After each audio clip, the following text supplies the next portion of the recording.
Halo kaum gabut, apakah masih terdapat kegabutan di sana? Pada kesempatan kali ini, Mini Movie akan merangkum alur cerita Cabin in the Wood. Awas, di sini terdapat kandungan spoiler dosis tinggi. Film yang dirilis pada 2011 ini merupakan garapan Drew Goddard dan diedarkan oleh Lionsgate. Gak usah basa-basi lagi deh. Kencangkan volume headset Anda, miringkan posisi handphone kalian, dan make sure.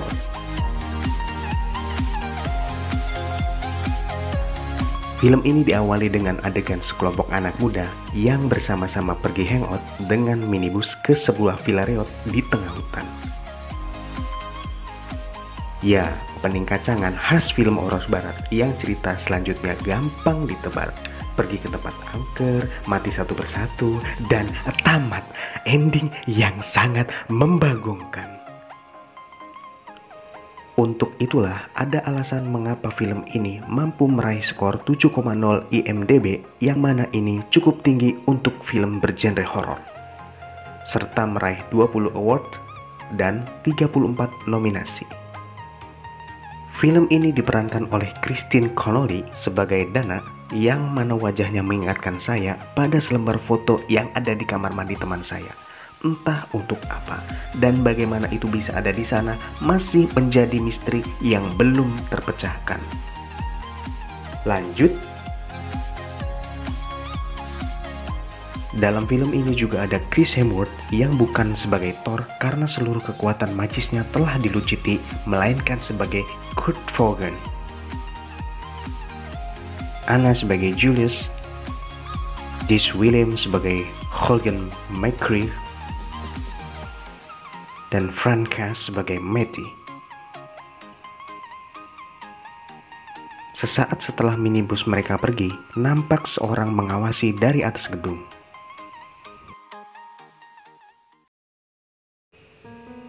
Lanjut, mereka pun sampai ke sebuah depot Pertamini yang nampak ada sebuah warung kecil. Di sana mereka pun mampir untuk sekedar meregangkan bokong, membeli durek, dan sekalian jajan pop ice. Seorang pria yang tiba-tiba muncul mengagetkan Holden, dan ternyata dialah pemilik warung itu. Akhirnya mereka cuman beli bensin eceran dan sekalian nanya arah menuju villa. Si tukang bensin malah babacot ngawur, termasuk ngatain Julius, sehingga membuat Kurt marah dan hampir menghadiahkannya bogem mentah. Mereka pun memilih untuk pergi melanjutkan perjalanan, meninggalkan tukang bensin yang sebenarnya adalah mata-mata yang sedang berkamuflase, sama seperti orang di atap di awal scene. Setibanya di villa yang sepertinya lebih pantas disebut dengan bedeng atau rumah kuli seperti saya, Dana berjalan mendekat dan ia pun masuk ke sana. Dalamnya ternyata nampak klasik namun cukup keren. Nah, ini baru mirip villa. Menurut saya sengaja dibuat seperti itu untuk menghindari pajak rumah mewah yang nilainya cukup tinggi. Di scene yang lain, terlihat beberapa orang yang nampak berada di sebuah ruang komando. Dan si tukang bensin eceran tadi mengirimkan laporan kepada mereka lewat telepon koin. Ketika masing-masing sudah memilih kamar, Holden melihat lukisan seram di dalam kamarnya, di mana lukisan itu memperlihatkan kambing yang sedang dipotong. Holden kemudian menurunkan lukisan itu dan menemukan jendela berkaca yang tembus ke kamar sebelah yang ditempati oleh Dana. Namun anehnya hanya Holden yang bisa melihat Dana, sedangkan Dana nampaknya hanya melihat kaca itu sebagai cermin dan tak menyadari Holden dapat melihatnya. Nah, ini dia yang kita tunggu. Ketika Dana hendak membuka baju, ternyata Holden yang lulusan pesantren menghentikannya dengan menggedor dinding kayu. Dan kita pun gagal mendapatkan pemandangan bagus. Sat!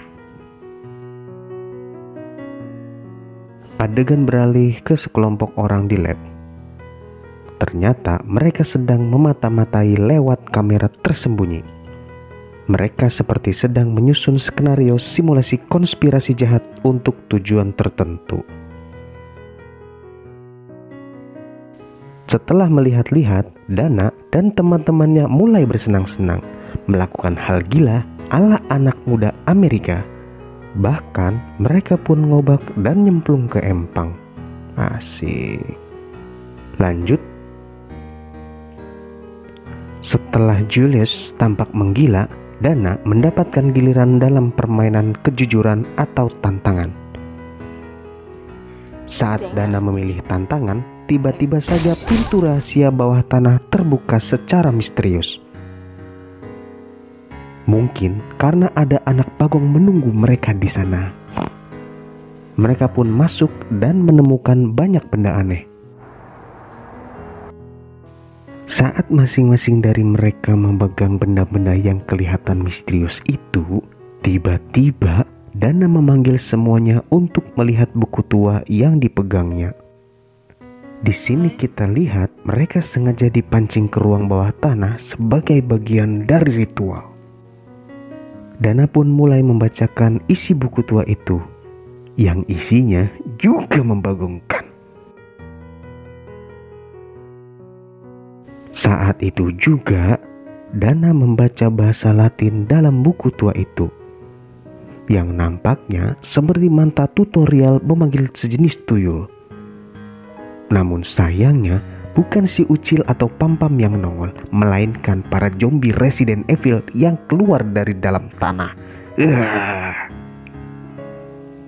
Kurt dan Julius yang mulai bertingkah aneh pergi ke dalam hutan untuk bermesraan.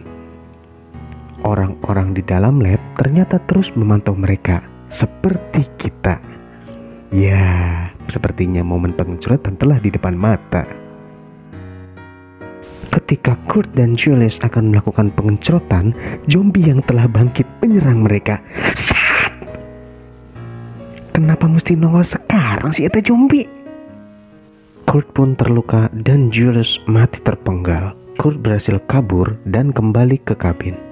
Para zombie itu mengikutinya sambil membawa kepala Julius dan melemparnya ke Dana.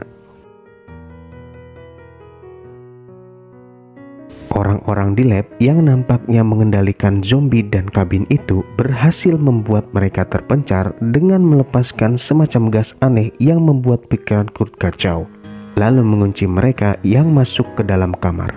Matty yang tanpa sengaja menemukan kamera tersembunyi di dalam kamarnya mengira itu semacam acara reality show. Saat masih bingung, Matty diserang salah satu zombie dari luar lewat jendela dan menyeretnya keluar. Saat duel dan kalah, Matty kembali diseret oleh zombie itu ke dalam tanah. Dan Matty pun tewas.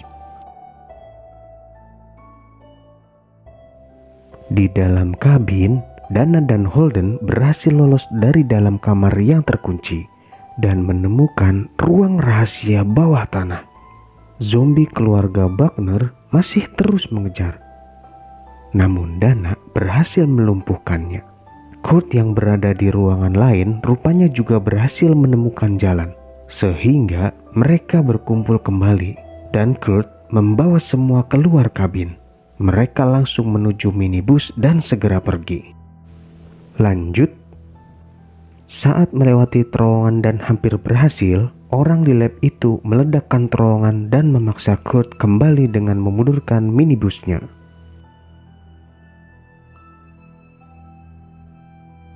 Jalan di sisi lain terowongan yang sudah tertutup masih terlihat. Namun jalan itu dipisahkan jurang yang dalam, sedalam hatiku. Kurt memutuskan melompati jurang dengan sepeda motor cross yang mereka bawa di belakang minibus dan berjanji akan kembali membawa bantuan. Dana menyemangati Kurt dan mencium pipinya. Namun sayang, usaha Kurt gagal dan dia malah tewas setelah menabrak dinding gaib yang tak kasat mata. Ya lumayan lah, biar tewas Kurt udah dapat kecupan dari Dana. Komisi langsung cair pula. Dana yang mulai putus asa karena hanya tinggal dirinya dan Holden yang tersisa. Mereka pun memutuskan balik ke gubuk. Di sini kita mulai berharap-harap cemas. Apakah keduanya bisa selamat? Sampai tiba-tiba muncul zombie yang tak berakhlak dari bangku belakang dan merusak opini tersebut. Cerot! Sebuah parang atau mungkin golok menembus leher Holden dengan begitu mudahnya. Seketika minibus yang dikemudikannya hilang kendali dan nyemplung ke empang. Dana yang kelelep untungnya bisa keluar dari minibus dan berenang ke atas. Tanpa ada waktu untuk merasa lega, salah satu zombie kembali muncul dan menyerang Dana. Di lab, orang-orang mulai bergembira, merayakan misi mereka yang sebentar lagi selesai. Sampai telepon di pojokan merusak suasana pesta. Tampaknya sesuatu tidak berjalan sesuai harapan. Di sisi lain, Dana hampir mati dibunuh zombie. Matty tiba-tiba muncul dari belakang dan menggagalkan si zombie yang mengayunkan senjatanya. Dana yang mendapatkan kesempatan meraih kayu dan menghantam si zombie sampai jengkang dan nyemplung ke empang. Dana dan Matty lalu berlari menuju kabin dan masuk lubang tempat di mana Matty yang kita kira telah tewas. Lubang itu juga tempat di mana pertama kali zombie-zombie keluar. Di sana Matty menemukan lift rahasia dan menyadari bahwa monster-monster itu adalah kiriman dari seseorang. Mereka berdua pun memutuskan untuk mencari tahu dengan memasuki lift. Di dalam lift, mereka menyaksikan monster-monster lain.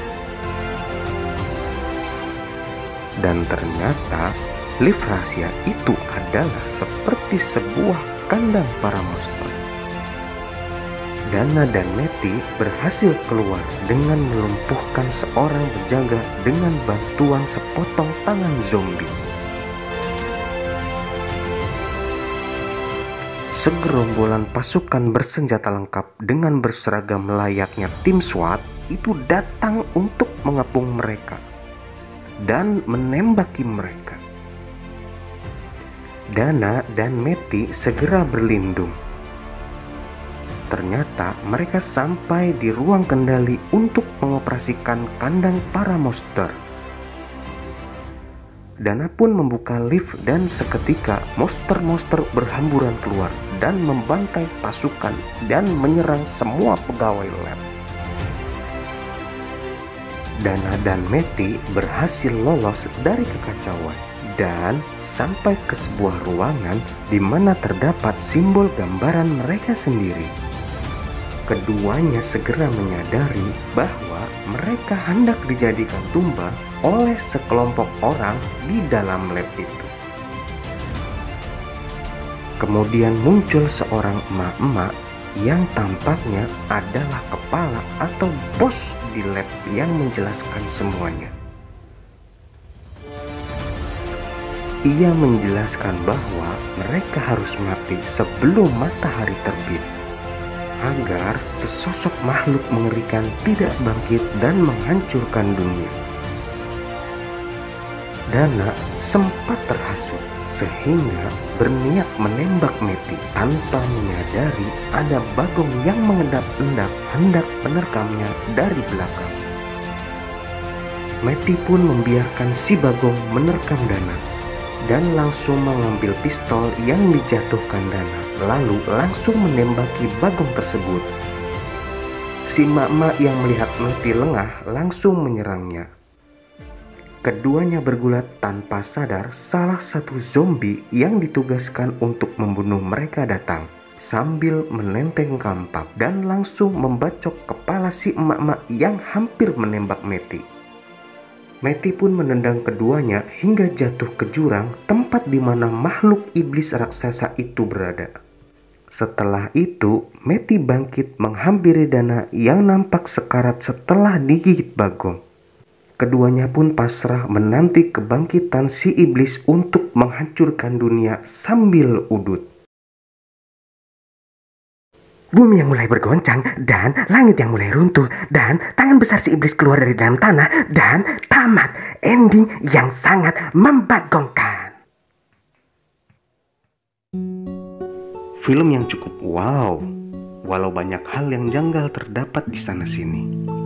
Tapi, kita perlu ingat bahwa film itu dibuat untuk ditonton dan dinikmati, bukan untuk dicari-cari kejanggalannya dan bikin pusing kepala. Apa sih anjing? Saya dan seluruh jajaran Mini Movie undur diri. See you next time and bye-bye.